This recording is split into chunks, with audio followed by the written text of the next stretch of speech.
నమస్తే welcome to 69 TV news నేను మానస ముందుగా బులెటిన్ లో హెడ్లైన్స్ చూద్దాం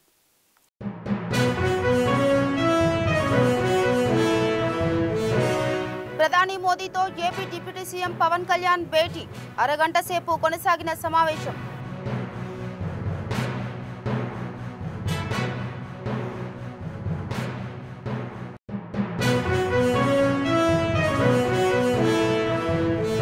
తెలంగాణలో కాంగ్రెస్ నేతల మధ్య ఎలాంటి విభేదాలు లేవు మంత్రివర్గ విస్తరణపై అధిష్టానం నిర్ణయమే ఫైనల్ అన్న డిప్యూటీ సీఎం బట్టి విక్రమార్క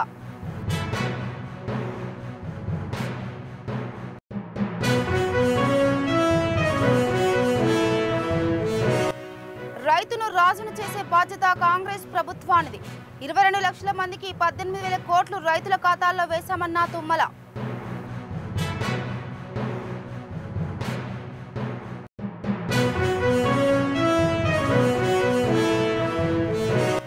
బీఆర్ఎస్ సకల జనుల సర్వే అంటే కాంగ్రెస్ సమగ్ర కుల సర్వే అంటోంది రెండు పార్టీలు కలిసే ఉన్నాయన్న ఎన్వీఎస్ఎస్ ప్రభాకర్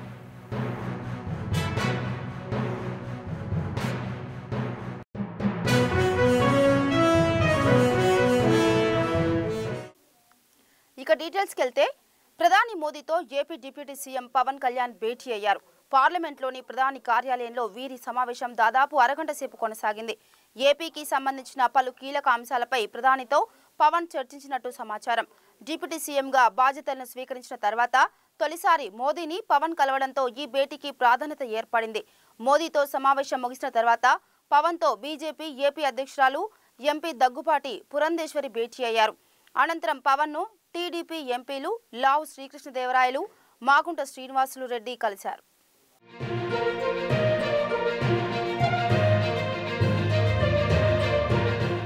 ప్రధాని మోదీతో AP deputy CM Pawan Kalyan భేటీ అయ్యారు పార్లమెంట్లోని ప్రధాని కార్యాలయంలో వీరి సమావేశం దాదాపు అరగంట సేపు కొనసాగింది ఏపీకి సంబంధించిన పలు కీలక అంశాలపై ప్రధానితో పవన్ చర్చించినట్టు సమాచారం డిప్యూటీ సీఎంగా బాధ్యతలను స్వీకరించిన తర్వాత తొలిసారి మోదీని పవన్ కలవడంతో ఈ భేటీకి ప్రాధాన్యత ఏర్పడింది మోదీతో సమావేశం ముగిసిన తర్వాత పవన్తో బీజేపీ ఏపీ అధ్యక్షురాలు ఎంపీ దగ్గుపాటి పురంధేశ్వరి భేటీ అయ్యారు అనంతరం పవన్ను టీడీపీ ఎంపీలు లావు శ్రీకృష్ణదేవరాయలు మాగుంట శ్రీనివాసులు రెడ్డి కలిశారు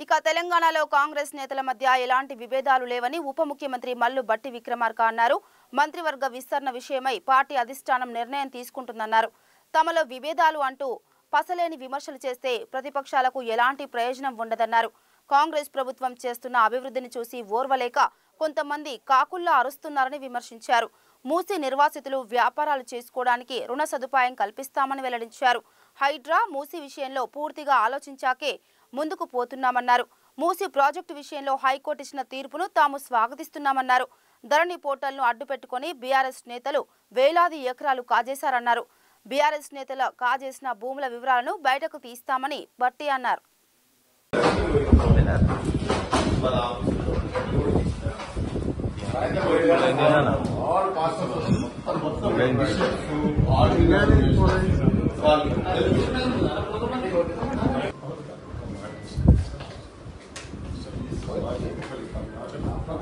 Okay.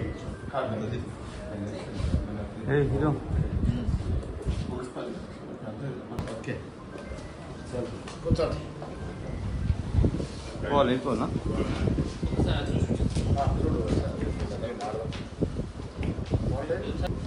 Hey, check mana basi. Sinu. Camera check mo. CC camera. CC camera. Skill యూనివర్సిటీకి అదాని ఇచ్చిన 100 కోట్లను తిరిగిచ్చిన తెలంగాణ సీఎం రేవంత్ రెడ్డి కాళేశ్వరం ప్రాజెక్టు కొట్టుకుపోవడానికి కారణమైన కాంట్రాక్టర్ విరాళాన్ని ఎందుకు తిరిగి ఇవ్వలేదని బీజేపీ సీనియర్ నేత ఎన్వీఎస్ఎస్ ప్రభాకర్ ప్రశ్నించారు కేసీఆర్, రేవంత్ రెడ్డిలు రాహుల్ గాంధీకి కుడి ఎడమ కన్ను లాంటి వారని విమర్శించారు. హైదరాబాద్లోని రాష్ట్ర పార్టీ కార్యాలయంలో ఏర్పాటు చేసిన సమావేశంలో ఆయన మాట్లాడారు. కాంగ్రెస్ పాలన తీరు బీఆర్ఎస్ అడుగుజాడల్లో వెళ్తున్నట్లుగానే ఉందన్నారు. బీఆర్ఎస్ సకల జనుల సర్వే అంటే కాంగ్రెస్ సమగ్ర కుల సర్వే అంటుందన్నారు. రెండు ప్రభుత్వాలు రాష్ట్రాన్ని అప్పులమయం చేస్తున్నాయని ఎన్వీఎస్ఎస్ ప్రభాకర్ మండిపడ్డారు. బీఆర్ఎస్ లాగే కాంగ్రెస్ కూడా ఫిరాయింపులకు పాల్పడుతుందని విమర్శించారు. ప్రశ్నించుకుంటున్నారు. ముఖ్యంగా మనం కనుక ఆలోచన చేస్తే వాళ్ళు సకల జనుల సర్వే అన్నారు బీఆర్ఎస్ వాళ్ళు, వీళ్ళు కాస్త తేడాతో కుల గణన అని చెప్పని అన్నారు. అప్పుడు బీఆర్ఎస్ వాళ్ళు కూడా ఇందిరమ్మ ఇళ్లపైన విచారణ జరిపిస్తాం, దోషులని శిక్షిస్తాం, జైల్లో పెట్టడం ఖాయం కాంగ్రెస్ నాయకులు అని చెప్పని కేసీఆర్ మాట్లాడుతూ వచ్చాడు. ఆ రకంగా విచారణ అని చెప్పని అన్నాడు. ఇప్పుడు కూడా రేవంత్ రెడ్డి సేమ్ అదే వ్యవహారం. ఫోన్ ట్యాపింగ్ కేసులో ఖచ్చితంగా లోపలికి పోతారు, ఎవరిని వదిలిపెట్టేది లేదు, ఎక్కడి కూడా తక్కువగా ఉండవు అన్నట్టుగా వ్యవహారం చేశారు. ఇకపోతే నోటుకి ఓటు కేసులో కూడా అప్పుడు కేసీఆర్ అలాగే దొరికారు దొంగలు, లోపలికి పోవటం ఖాయం, ఎట్టి పరిస్థితుల్లో కూడా వదిలిపెట్టేది లేదు అన్నట్టుగా మాట్లాడారు. కాళేశ్వరం కుంగింది, మరి అదే రకంగా కారకులు ఎవరో తెలిసింది, కాంట్రాక్టర్లను వదిలిపెట్టాం, విచారణ వేస్తాం, వెనకాలన్నటువంటి మంత్రులైనా ముఖ్యమంత్రులైనా లోపలేయటం ఖాయమని చెప్పని రేవంత్ రెడ్డి మాట్లాడాడు. డ్రగ్స్ విషయంలో కూడా అంతే. అప్పుడు కేసీఆర్, ఇప్పుడు రేవంత్ రెడ్డి కూడా డ్రగ్స్ విషయంలో అంతే. అప్పుడు మియాపూర్ భూముల విషయంలో అంతే. ఇప్పుడు జరుగుతున్నటువంటి భూముల యొక్క వ్యవహారం విషయంలో కూడా రేవంత్ అంతే. అప్పుడు వేసిన విచారణ సంఘాలు ఏమైనాయో మనందరికి కూడా తెలుసు, నయ్యం కేసుతో సహా. ఇప్పుడు వేసినటువంటి యొక్క విచారణ సంఘాలు ఏ రకంగా నత్తనడక నడుస్తూ కాలం వెలుపుచ్చుతూ ఎట్లా దాటేయడానికి ప్రయత్నం చేస్తున్నారన్నది కూడా మనకు కనబడతా ఉంది. ఇకపోతే అప్పుల విషయంలో కేసీఆర్ అదే పందా, అప్పులు అలాగే తీసుకొచ్చి రాష్ట్రాన్ని నడపాలని చూశాడు. రేవంత్ రెడ్డి అదే వ్యవహారం, అప్పులు అలాగే చేస్తూ పోయాడు, ప్రభుత్వాన్ని నడపాలని ఈయన చూస్తూ వచ్చాడు. ఆయన ఎఫ్ఆర్బిఎం పెంచమన్నాడు, ఈయన ఎఫ్ఆర్బిఎం పెంచమన్నాడు. ఆయన మూసి సుందరీకరణ చేస్తా అన్నాడు, ట్యాంక్ బండ్ని కొబ్బరి నీళ్ళతో నింపుతా అని చెప్పని అన్నాడు. ఈయన కూడా మూసి సుందరీకరణ చేస్తాను, మూసీలో నీరు పారితే వ్యవసాయానికి అది అనుగుణంగా ఉండేటట్టుగా చూస్తానని చెప్పని అన్నాడు. ఈ మూసీ ప్రణాళిక ఆనాటిదే, ఇప్పుడు వీళ్ళు మాట్లాడుతున్న ప్రణాళిక కూడా ఆనాటిదే. రైతును రాజును చేసే బాధ్యత కాంగ్రెస్ ప్రభుత్వానిదని మంత్రి తుమ్మల అన్నారు. రంగారెడ్డి జిల్లా షాద్నగర్ నూతన వ్యవసాయ మార్కెట్ కమిటీ ప్రమాణ స్వీకార కార్యక్రమానికి ముఖ్య అతిథిగా మంత్రి తుమ్మల నాగేశ్వరరావు, స్థానిక ఎమ్మెల్యే వీర్లపల్లి శంకర్ హాజరయ్యారు.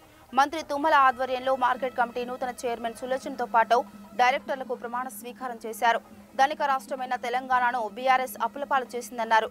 ఇంత అప్పులో ఉన్నా కూడా 47,000 కోట్లు వ్యవసాయ రంగానికి కేటాయించామన్నారు. 22 లక్షల మందికి 18,000 కోట్లు రైతుల ఖాతాల్లో వేశామని తుమ్మల అన్నారు. తెలిసింది, దయచేసి వారు వేదిక మీదకి రావాల్సిందిగా కోరుతా ఉన్నాను. మిత్రులారా, ఇరిగేషన్ కావాలా, ఇంకా ఏ అవసరం ఉందో చెప్పండి, తప్పకుండా మండలానికి శాంక్షన్ చేస్తానని చెప్పి మీకు విజ్ఞప్తి చేస్తున్నా. మీరు చూస్తున్నారు, గత సంవత్సర కాలంగా శుద్ధమైనటువంటి పాలన వ్యవస్థలను కూడా అన్నింటినీ చిన్నాభిన్నం చేశారు. వాళ్ళ స్వార్థం కోసం, స్వలాభం కోసం, సొంతం కోసం, ఇందాక మిత్రులు చెప్పినట్టుగా అహంకారపూరితమైనటువంటి అవినీతమైనటువంటి అధోగతి పాలనలో ధనిక రాష్ట్రమైనటువంటి తెలంగాణ ఈనాడు వడ్డీలు కట్టి 7 లక్షల కోట్లు అప్పు తీర్చాల్సిన బాధ్యత వచ్చింది. అయినా సరే రేవంత్ రెడ్డి గారు వెనకడికి వేయట్లేదు. ఆ అప్పు తీర్చుకుంటూనే, వడ్డీలు కట్టుకుంటూనే ఈ రోజున వ్యవసాయ శాఖకు ఒక్కదానికి 47,000 కోట్లు ఇచ్చినటువంటి ఏకైక ప్రభుత్వం ఈనాడు తెలంగాణ ప్రభుత్వం భారతదేశంలో. మన బడ్జెట్ లో 47,000 కోట్లు ఇచ్చారు. ఇప్పటికి 25,000 కోట్ల రూపాయలు రైతుల ఖాతాల్లో జమ చేశాం. గత ప్రభుత్వం ఆపేసినటువంటి రైతు బంధు 7,600 కోట్లు మొన్న ఏప్రిల్ మే నెలలో మీ ఖాతాలో జమ చేశాం.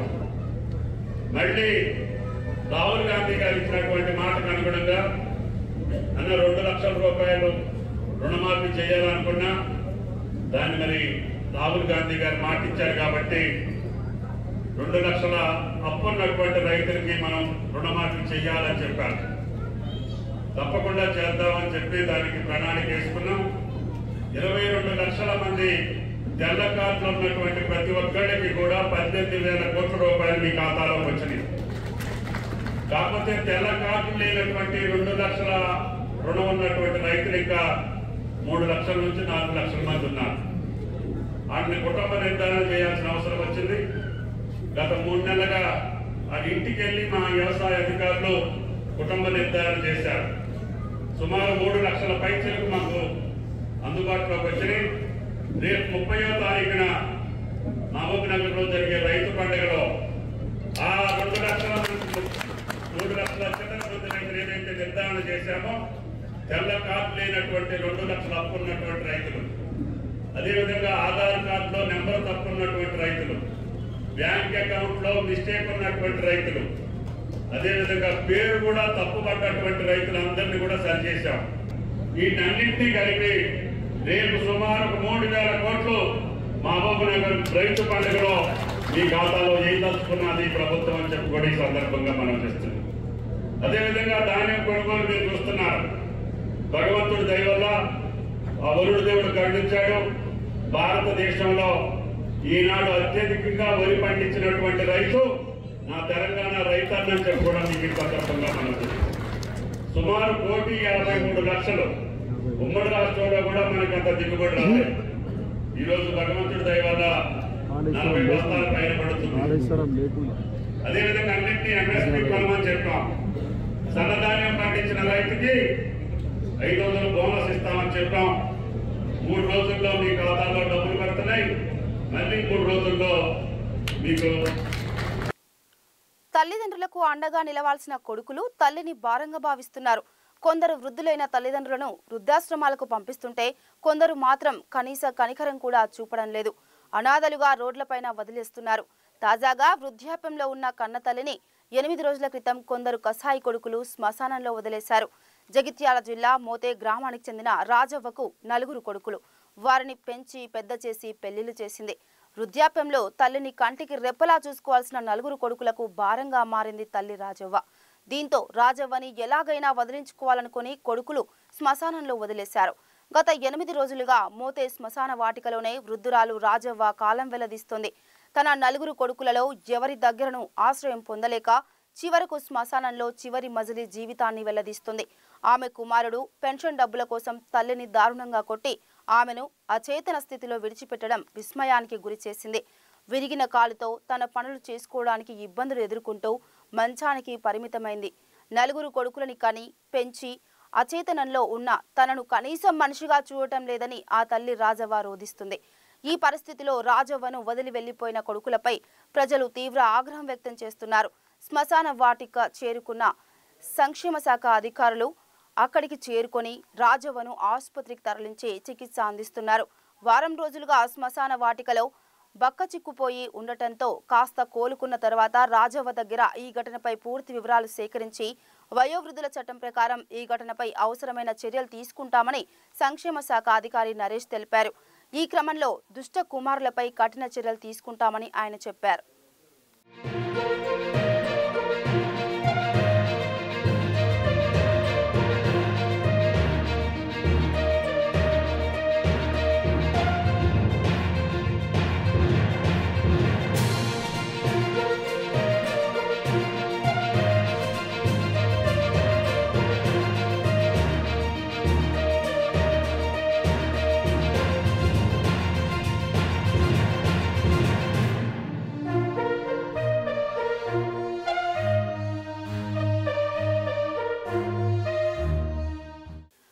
మహబూబాబాద్ జిల్లా మరిపేడ మండలం నర్సింహులపేట మండల కేంద్రంలో నూతనంగా ఏర్పాటు చేసిన సహకార సంఘ భవనాన్ని రాష్ట్ర ప్రభుత్వ విప్ డోర్నకల్ ఎమ్మెల్యే రామచంద్ర నాయక్ ప్రారంభించారు.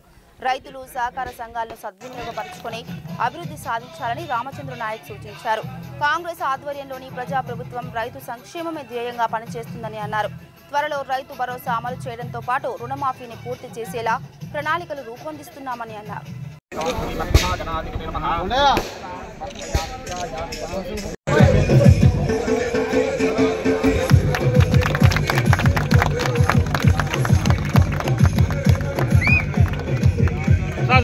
రూపాయల చీరలు ఇచ్చారు. ఆ చీరలు ఎవరన్నా కట్టుకురా అమ్మా? మరి ఈరోజు మన ముఖ్యమంత్రి గారు ఇచ్చే, రాహుల్ గాంధీ గారు ఇచ్చే ఆర్టీసీ బస్సు ప్రయాణంలో మీరు ఒక్కసారి వరంగల్కో ఖమ్మంకో పోయి వస్తే మీకు 300-400 మిగులుతున్నాయా లేదా? మిగులుతుందా లేదా?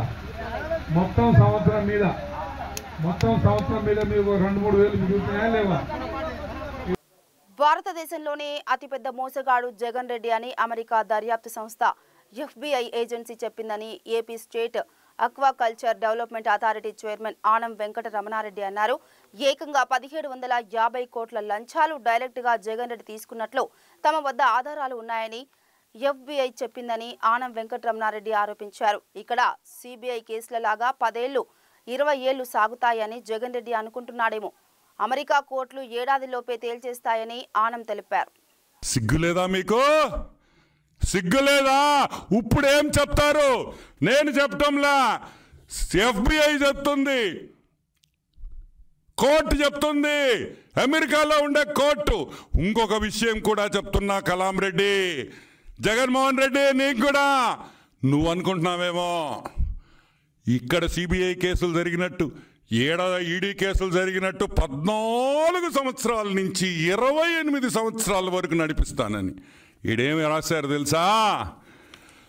Jury trial by demand.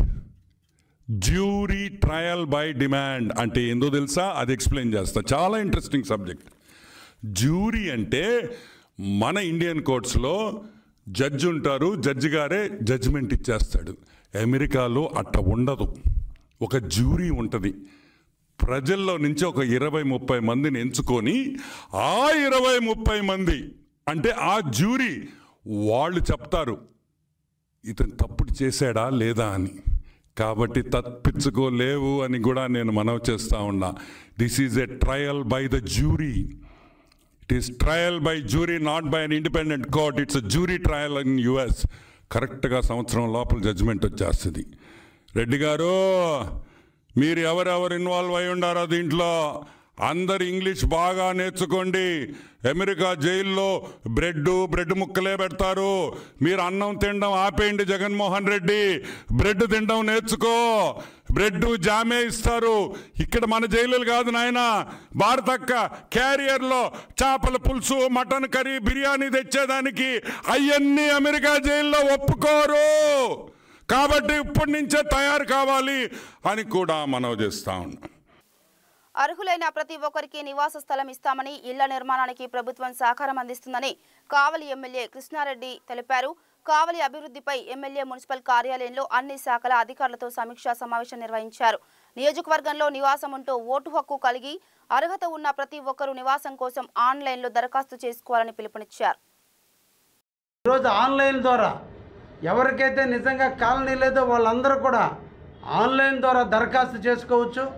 అదేవిధంగా మున్సిపాలిటీ తరఫున, పట్టణంలో మున్సిపాలిటీ తరఫున ఈరోజు అర్బన్కి సంబంధించిన వ్యక్తులందరూ కూడా కాలనీల కోసం మున్సిపాలిటీలో కూడా రిజిస్టర్ చేసుకోమని చెప్పి ఈ రోజున తెలియజేస్తున్నా. అదేవిధంగా స్థలాలు లేనటువంటి వాళ్ళు కూడా అప్లై చేసుకోండి. వాళ్ళకు కూడా నూతనంగా స్థలాలు ఇచ్చి కాలనీలు కట్టించేదానికి కూడా తప్పకుండా మేము ముందుకు వస్తామని కూడా ఈ సందర్భంగా తెలియజేస్తున్నాం. ఈ ప్రభుత్వంలో కట్టబోయేటువంటి ఇళ్ళు పిసుక గూడులు కాదు, విశాలమైనటువంటి స్థలంలో కట్టుకునేందుకు ఈరోజు శ్రీ నారా చంద్రబాబు నాయుడు రాష్ట్ర ముఖ్యమంత్రుల యొక్క నాయకత్వంలో ఈ రోజున అర్బన్లో ఉన్నటువంటి ప్రతి పేదవాడికి కూడా 2 సెంట్లు లెక్కన ఈరోజు స్థలాలు ఇచ్చి వాళ్ళందరూ కూడా ఇల్లు కట్టుకునే దానికి అవకాశం కల్పించబోతున్నారు. ఎవరికైతే స్థలాలు ఉన్నాయో వాళ్ళందరూ కూడా వాళ్ళ సొంత స్థలాల్లో ఇల్లు నిర్మించుకోవడానికి వాళ్ళందరికి కూడా నిధులు వెచ్చించడం జరుగుతుంది. ఈ రోజున ప్రధానమంత్రి ఆవాస్ యోజన పథకం కింద ఈరోజు 2.5 లక్షల రూపాయలతో ఈ రోజున ప్రతి కాలనీకి నిధులు ఇవ్వడం జరుగుతుంది.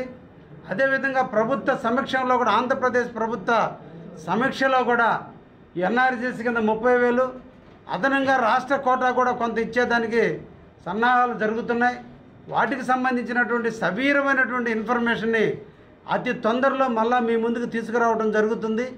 ఈ నెల 30వ తేదీ లోపల ఎవరికైతే అర్హత ఉండి, ఎవరికైతే అవసరం ఉండి, ఎవరైతే కాలనీలు లేక ఇబ్బంది పడుతున్నారో, ఎవరైతే నివాస యోగ్యానికి అర్హులైనట్టున్నారో వాళ్ళందరూ కూడా ఈరోజు మున్సిపల్ ఆఫీసులో లేదంటే సచివాలయ పరిధిలో ఈ రోజున రిజిస్టర్ చేసుకోవాల్సిందిగా కావలి నియోజకవర్గ ప్రజానీకాన్ని అందరినీ కూడా కోరుకుంటున్నా. ఇక తెలుగుదేశం పార్టీ ఎమ్మెల్యే వెనిగండ్ల రాముకు ప్రమాదం తప్పింది. కృష్ణా జిల్లా గుడివాడ నియోజకవర్గంలో ఆర్కా హాస్పిటల్ ప్రారంభోత్సవంలో పాల్గొన్న ఎమ్మెల్యే వెనిగండ్ల రాము టీడీపీ ముఖ్య నేతలు అనుచరులతో కలిసి ప్రైవేటు హాస్పిటల్ ప్రారంభోత్సవానికి ఆయన వెళ్లారు. అయితే ఆయనకు ఊహించని ఘటన ఎదురైంది. ఆసుపత్రి లిఫ్ట్లో ఇరుక్కుపోయారు. లోపల అరగంటకు పైగా ఇబ్బందులు పడ్డారు. ఏం జరుగుతుందో అర్థం కాక టీడీపీ నాయకులు ఆందోళన వ్యక్తం చేశారు. ఆసుపత్రి సిబ్బంది మరమ్మతులు చేయడంతో అరగంట తర్వాత లిఫ్ట్ ఓపెన్ అయింది. దీంతో అంతా ఊపిరి పీల్చుకున్నారు.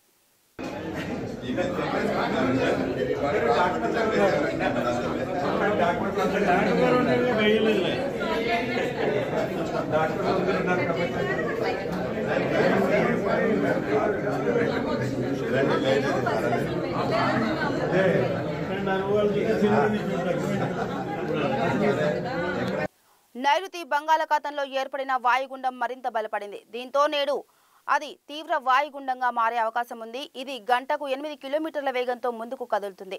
ఉత్తర వాయువ్య దిశగా కదులుతోంది. నేడు తుఫానుగా మారుతూ 2 రోజుల్లో తమిళనాడు తీరానికి దగ్గరగా వస్తుందని వాతావరణ శాఖ అధికారులు అంచనా వేస్తున్నారు. కోస్తాంధ్ర, రాయలసీమ, యానాంలో భారీ నుంచి అతి భారీ వర్షాలు నవంబర్ 28, 29, 30 తేదీల్లో కురుస్తాయని, కోస్తాంధ్ర, రాయలసీమ, యానాంలో నేటి నుంచి డిసెంబర్ 1 వరకు కొన్ని చోట్ల భారీ నుంచి అతి భారీ వర్షాలు కురుస్తాయని, మత్స్యకారులు చేపల వేటకు వెళ్లకపోవడమే మంచిదని అధికారులు తెలిపారు.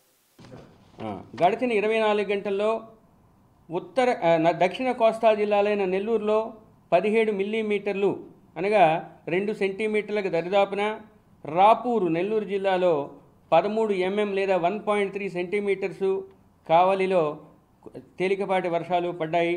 రాయలసీమ జిల్లాల్లో తిరుపతి విమానాశ్రయంలో 3 సెంటీమీటర్ల వర్షపాతం నమోదైంది.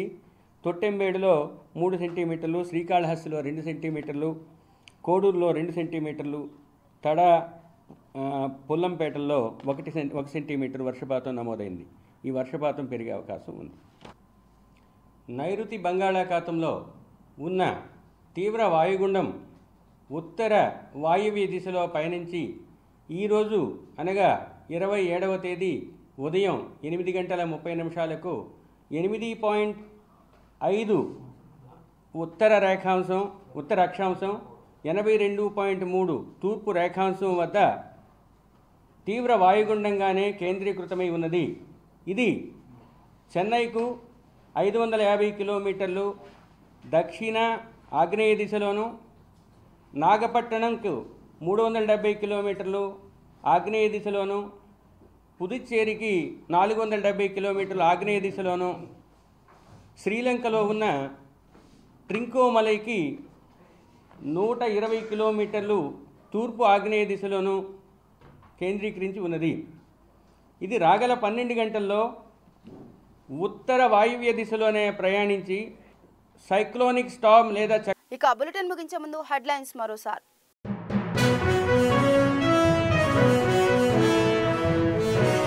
ప్రధాని మోదీతో AP deputy CM Pawan Kalyan భేటీ, అరగంట సేపు కొనసాగిన సమావేశం.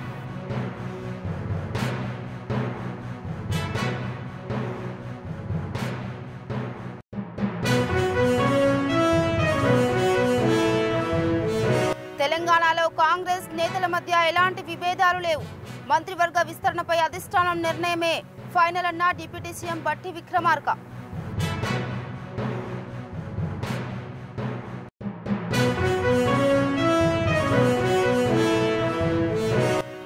రైతును రాజును చేసే బాధ్యత కాంగ్రెస్ ప్రభుత్వానిది.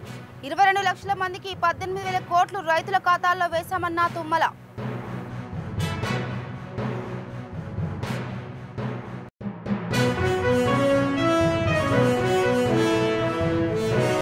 బీఆర్ఎస్ సకల జనుల సర్వే అంటే కాంగ్రెస్ సమగ్ర కుల సర్వే అంటోంది. 2 పార్టీలు కలిసే ఉన్నాయన్న ఎన్వీఎస్ఎస్ ప్రభాకర్.